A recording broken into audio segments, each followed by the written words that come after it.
सुहेल वड़ाइच साहब, एक बड़ा कह लें बहरान पैदा हो गया है, मामलात रियासती इदारों तक पहुंच गए हैं। बिलावल भुट्टो ने प्रेस कॉन्फ्रेंस के जरिए आर्मी चीफ से मुतालबा किया कि जो कराची में हुआ, IG सिंध को जो उन पर दबाव डाला गया, उन्हें घर से ले जाया गया, कहते हैं पता नहीं उन्हें कहाँ ले जाया गया। आर्मी चीफ साहब ने भी इस पर नोटिस ले लिया, इवन उनकी बिलावल भुट्टो से भी टेलीफोन पर बात हुई है। अब IG सिंध छुट्टी पर चले गए हैं, उनके जो दूसरे अफसरान हैं एडिशनल IG सिंध, दर्जनों अफसरान छुट्टी पर चले गए। ये सुहेल वड़ाइच साहब क्या हो रहा है? सियासत हमारी किस तरफ जा रही है? ये देखें, मैं शुरू से ये कहता था कि जब नॉर्मल हालात होते हैं उसमें कोई वाक़या हो जाए तो उसकी तरफ उसको काबू भी पाया जा सकता है, उसको हैंडल भी किया जा सकता है। लेकिन जब वाक़यात अब नॉर्मल होने शुरू हो जाएं तो उसमें फिर छोटा सा वाक़या भी बहुत बड़ा वाक़या बन जाता है, घड़मस हो जाती है। तो ये हम घड़मस के इस वक्त बीच में आ गए हैं।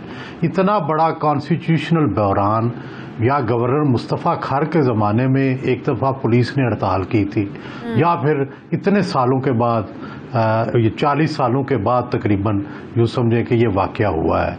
और बड़ा अफसोसनाक है कि रियासत के दो अदारे, एक तरफ पुलिस है, एक तरफ फौज है, तो इनका आपस में इस तरह स्टैंड स्टिल होना और एक दूसरे के मद्दे मुकाबल आ जाना, और पुलिस वालों का ये कहना कि हमारी बड़ी तजलील हुई है और उस पर वो सारे छुट्टी ले लें, मेरा ख्याल है कि इससे बड़ा वाक़या हालिया तारीख में तो कोई नहीं हुआ। लेकिन मैं भी आपसे यही दोबारा सवाल पूछना चाहती हूँ। इससे पहले मैंने ससी पलीजो साहिबा से भी ये सवाल पूछा कि पुलिस तब कहाँ थी जब यहाँ पर बोरीबंद लाशें मिलती थी, रोज़ लोग मरते थे यहाँ पर, यहाँ भत्ते लिए जाते थे, भत्ता ना देने पर लोगों को मारा जाता था। तब इस पुलिस का ज़मीर कहाँ था? तब पुलिस डिमोरलाइज नहीं होती थी कि हमें काम नहीं करने दिया जा रहा, हम लोगों के जान माल तहफ़्फ़ुज़ को जो है ना वो यकीनी नहीं बना सकें, हम नाकाम हैं, हम इस्तीफ़े दे दें। तब तो ऐसा किसी ने नहीं किया। एक कैप्टन सफ्दर की गिरफ्तारी पर आपका इतना रिएक्शन, ये जस्टिफाई है? देखिए उस वक़्त भी मैं और आप तो हिफाजत के लिए कराची की नहीं जाते थे। उस वक़्त भी सबसे ज़्यादा जाने पुलिस ने ही कुर्बान की। 100 से ज़ायद SHOs जो थे उनको कत्ल किया गया ऑपरेशन के बाद मुख्तलिफ दहशत गर्दों ने। इसी तरह जो दहशत गर्दी की जितनी वारदातें हुई उसमें भी पुलिस वाले ही वो बात काम आते बिल्कुल ठीक है। ये ना कहें कि उनका पर इस्तीफे किसने दिए, उनका किरदार नहीं। बिल्कुल सही कह रहे हैं, कुर्बानियों से तो कोई इनकार कर ही नहीं रहा। जी नहीं, इखलाकियात तो तब आती है कि जब आपका बस ना चले। सवाल यह है कि ये पहला वाक़या है कि जिसमें उनका बस नहीं चला। हमेशा जब बस नहीं चलता तब इखलाकियात को आवाज़ दी जाती है। तो क्या विफाक इस्तेमाल कर गया सिंध हुकूमत को, और इतने जो वज़ीर आला सिंध लाइल रहे उन्हें पता ही नहीं चला कि IG के साथ क्या हो रहा है और पुलिस के साथ क्या हो रहा है, कौन दबाव डाल रहा है? इस पर तो स्टेप डाउन कर जाना चाहिए था। उन्होंने तो ओपन कर दिया ना शाजिया। जी देखिए, उन्होंने यही तो कहा है कि अगर ये होना है तो हमें हुकूमत नहीं चाहिए। आपने शायद प्रेस कॉन्फ्रेंस नहीं सुनी बिलावल भुट्टो की। उन्होंने यही तो कहा कि रेड लाइन क्रॉस हो गई है। और रेड लाइन क्रॉस होने के बाद, यानी अगर आप एक सर्विंग IG पुलिस जो है उसको घर से अगवा कर ले एक और फोर्स का बंदा, तो रेड लाइन तो अबूर हो गई। ये तो ऐसे ही है कि कल किसी चीफ सेक्रेटरी को गिरफ्तार कर ले या किसी और अफसर को गिरफ्तार कर ले पुलिस। तो हर एक अदारे का एक प्रेस्टीज होती है, ये तो हर एक का आनंद होता है ना सुहेल वड़ाइच और आप जो ये तो भी सिर्फ एक इल्ज़ाम ही है ना, ज़ाहिर है इसको इन्वेस्टिगेट होना तो बाकी है ना। आपको नहीं लगता कि IG जो होता है ये विफाक का एम्प्लॉय होता है? तो आपका ख्याल है होता है शाजिया, आपका ख्याल है कि ये इल्ज़ाम है कि इल्ज़ाम के ऊपर ही सारे लोग छुट्टी पे चले गए हैं? सवाल है, मैं तो पूछ रही हूँ अभी। फिर अच्छा, अगर सब कुछ इतना खुल गया तो फिर इन्वेस्टिगेशन क्यों हो रही है? अगर सब कुछ इतना वाज़ेह है तो क्यों कमेटियां बना रहे हैं? मुझे ये बताएं कि अगर सिर्फ इल्जाम है, अगर सिर्फ इल्जाम है तो सारे छुट्टी, फिर बहरान किस बात का? फिर इल्जाम क्या? फिर सारे लोग छुट्टी क्यों पे चले गए हैं? चीफ ऑफ आर्मी स्टाफ ने फोन क्यों किया है?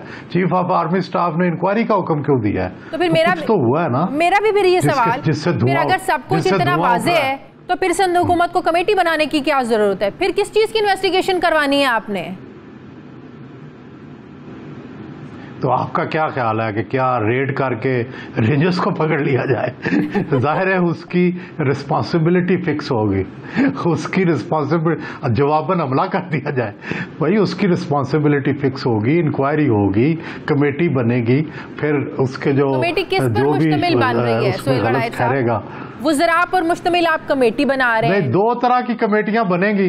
देखें, एक कमेटी तो बनेगी ना सिविलियन, एक जाहिर है जो इम्पोर्टेंट है वो तो फौजी कमेटी होगी, तो जो ये फैसला करेगी कि किसकी क्या रिस्पॉन्सिबिलिटी। ठीक है, अच्छा, पुलिस मान लिया, पुलिस डीमोरलाइज हुई, रिडिक्यूल हुई, लेकिन पुलिस का रवैया जस्टिफाई था, पुलिस का रवैया दुरुस्त था। कमरे को, दरवाजे को तोड़कर आप अंदर जा रहे हैं, आपने इंतजार भी नहीं किया कि ज़ाहिर उन्होंने वापस भी जाना है, यहाँ से बाहर भी निकलना है, वो रवैया दुरुस्त था पुलिस का। देखिए शाजिया, पहले तो आप अपने जहन में ये क्लियर करें कि आप पुलिस किसको कह रही हैं और किसके साथ आप साथ दे रही हैं। नहीं, मैंने फुटेज में पुलिस को देखा कह रही है कि हाँ, नहीं सुन ले ना, गुजारिश सुन ले। सिंध पुलिस कह रही है कि हमने अंडर ड्यूरेस ये काम किया है, ठीक है, और उसी पे तो उन्हें एहतजाज है जिसका आप उन्हें इल्ज़ाम लगा रही हैं। इसी पे तो उन्होंने छुट्टियां ली हैं कि भाई हमसे वो काम करवाया गया है जो हम नहीं करना चाहते थे और हमें मजबूर किया गया है। तो अब जब एक बंदा ये कहता है कि मुझे मजबूर करके ये काम करवाया गया है, तो उसकी तो उसे रिस्पॉन्सिबिलिटी नहीं दी जा सकती। तो जो सिंध हुकूमत दूसरी तरफ विफाक पे भी इल्ज़ाम लगा रही है, उसके बारे में आपका क्या ख्याल है? क्या विफाक ने कोई साजिश की है? जो उन्होंने दर्ज करवाया है, पीटीआई के शख्स हैं जिनके नाम से मुकदमा दर्ज हुआ है, और पहले फेडरल मिनिस्टर ने कोशिश की, शफकत महमूद साहब ने पर्चा दर्ज कराने की, तो पीटीआई कहीं ना कहीं इन्वॉल्व तो है। तो इसका मतलब लाहौर शादरा में जो पर्चा दर्ज हुआ था उसमें भी पीटीआई इन्वॉल्व है। आजकल जितने भी पर्चे दर्ज हो रहे हैं, FIRs कट रही है, उनके पीछे पीटीआई क्यों निकलती है सुहेल वड़ाइच साहब? ये तो पीटीआई से पूछना चाहिए, मेरा ख्याल है वो ऐसे हैं तो नहीं, पता नहीं क्यों ऐसे हो गए हैं।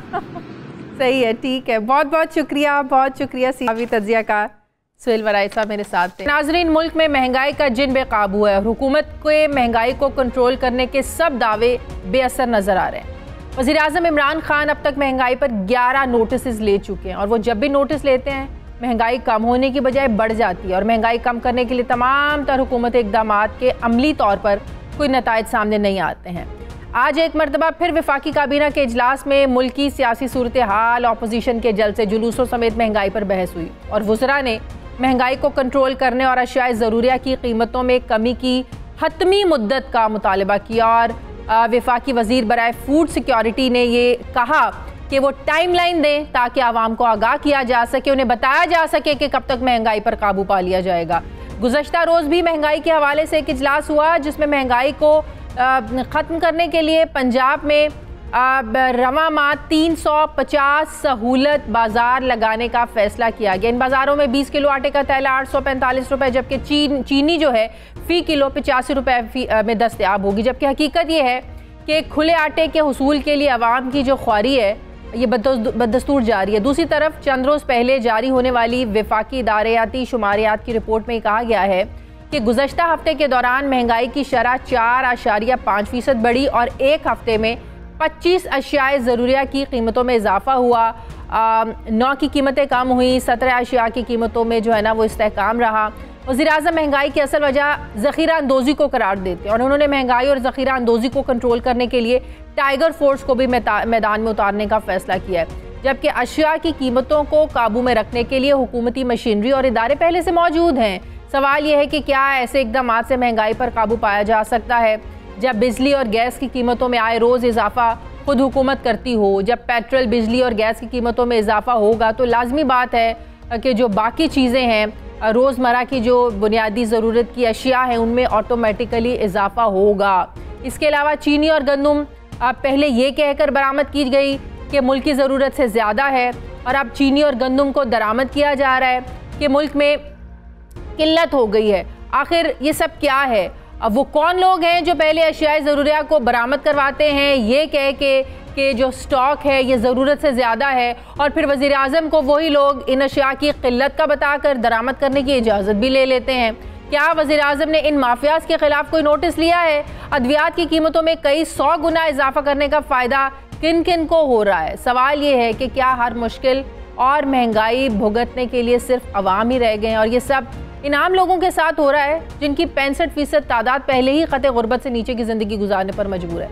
हालिया महंगाई में सफ़ेद पोश तबके के लिए भी ज़िंदगी गुजारना मुश्किल हो गया और जो लोग किराए के मकानों में रहते हैं इनका हाल और भी ज़्यादा अबतर है। वो मकान का किराया दें या फिर बिजली गैस के बिल अदा करें, बच्चों का खाना पूरा करें, फिर घर में कोई बीमार हो तो उसके लिए दवाएं खरीदें, बच्चों के स्कूलों की फीसें दें या दीगर अखराजात पूरे करें या फिर वो 2 वक्त की रोटी खाएं। ये सब वो सवालात हैं जिनका जवाब जो है ज़ाहिर है इस वक्त किसी हुकूमती नुमाइंदे के पास, किसी वज़ीर के पास, किसी मुशीर के पास नहीं है। अब सिर्फ ये ऐलान करके कि आइंदा दिनों में महंगाई का मसला हल हो जाएगा, यकीनन इससे जान नहीं छुड़ाई जा सकती है। आवाम को रिलीफ चाहिए, आवाम को रिलीफ देना होगा। यही आवाम सवाल कर रहे हैं कि क्या नया पाकिस्तान बनाने वालों को हुकूमत में आए हुए जो 2 साल से ज़ायद अरसा हो गया है, कब बनेगा नया पाकिस्तान जिसमें महंगाई मुकम्मल तौर पर कंट्रोल में आएगी, जिसमें गरीब और अमीर का जो है वो फ़र्क ख़त्म होगा।